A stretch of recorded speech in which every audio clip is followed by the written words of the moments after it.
pembatasan kegiatan masyarakat atau PPKM darurat dipastikan diperpanjang hingga akhir Juli. Informasi lainnya, Saudara, pemerintah menggodok rencana kenaikan tarif listrik mulai Juli mendatang. Akan ada 5 skenario tarif listrik baru yang akan diterapkan.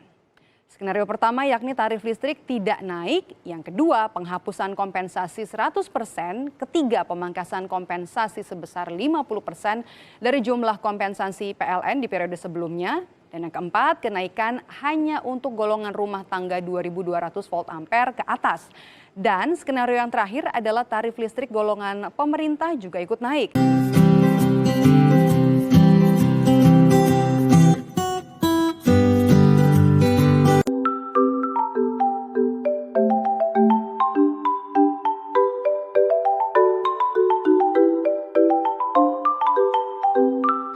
Kalau memang tidak ada kenaikan tarif, ya, berarti amat sangat tergantung pada perilaku konsumen, perilaku peralatan yang digunakan. Itu yang menjadi naik atau tidak itu sebetulnya. Kalau memang tidak ada kenaikan tarif. Kalau di masa pandemi kan memang banyak di rumah ya, banyak aktivitas di rumah. Dulunya kalau siang itu tidak ada aktivitas, nah sekarang televisi mungkin menyala 24 jam. Misalnya begitu, ini contohnya aja. Kemudian penggunaan alat penyimpan makanan itu yang cukup besar juga ya. Betul, Pak. Biasanya kan besar kan AC, alat penyimpan makanan, kemudian kipas angin barangkali. Ini tidak dihubung, jadi karena memang kondisi rumah zaman sekarang kan rumah minimalis ya. Iya. Rumah minimalis itu memang syarat dengan konsumsi tadi. Itu gambaran umum.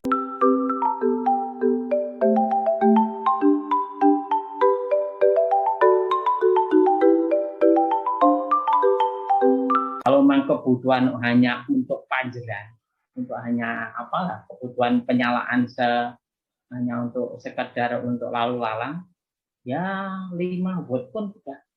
Kok 5 watt, 3 watt sudah cukup. 3 watt sudah Nah, cukup.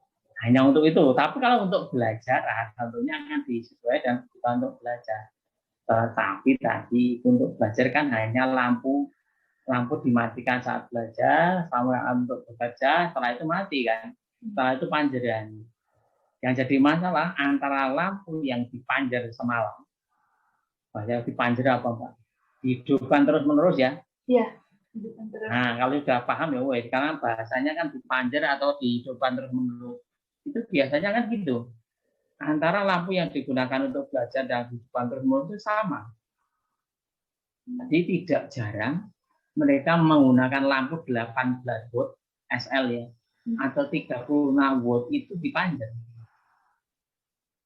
Padahal lampu itu 25 watt, 36 watt dengan lampu yang 5 watt, 6 watt sampai 9 watt LED sama. Nah, coba Anda hitung aja. Nah, itu yang membedakan. Sehingga rupiahnya menjadi mahal itu dari lampu. Kemudian dari pola operasi tadi. Kalau memang lampunya besar untuk kegiatan yang dibutuhkan, ya yang intermittent aja. Jangan lampu belajar, kemudian selesai dimatikan. Lampu yang operasional untuk hanya sekedar berjalan, sedang untuk lewat, sedang untuk melihat, ya dengan lampu biasa saja. Itu pola operasi dan bagaimana memilih. Itu yang penting.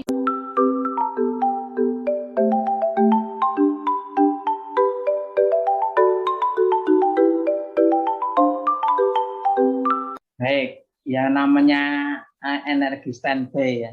Iya. Itu tetap memasok. Bahasanya kan energi standby. Iya. Jadi ibaratnya seperti rice cooker juga kan standby gitu kan. Iya. Hanya dia akan menjaga panas, saja akan on off terus. Itu memang mengkonsumsi. Karena dia standby, karena ada indikator lampu, walaupun hanya 5 watt, 3 watt dan sebagainya. Ya lebih baik kalau memang tidak digunakan, dicopot stop kontaknya, kemudian tidak ada pasokan ke atas. Kalau mau dipakai baru dicolokkan lagi. Itu paling paling gampang seperti itu. Karena memang kalau dalam keadaan on, standby itu masih ada berapa arus yang masuk ke situ. Ketambahan berapa arus yang di jaringan. Itu gambarannya seperti itu.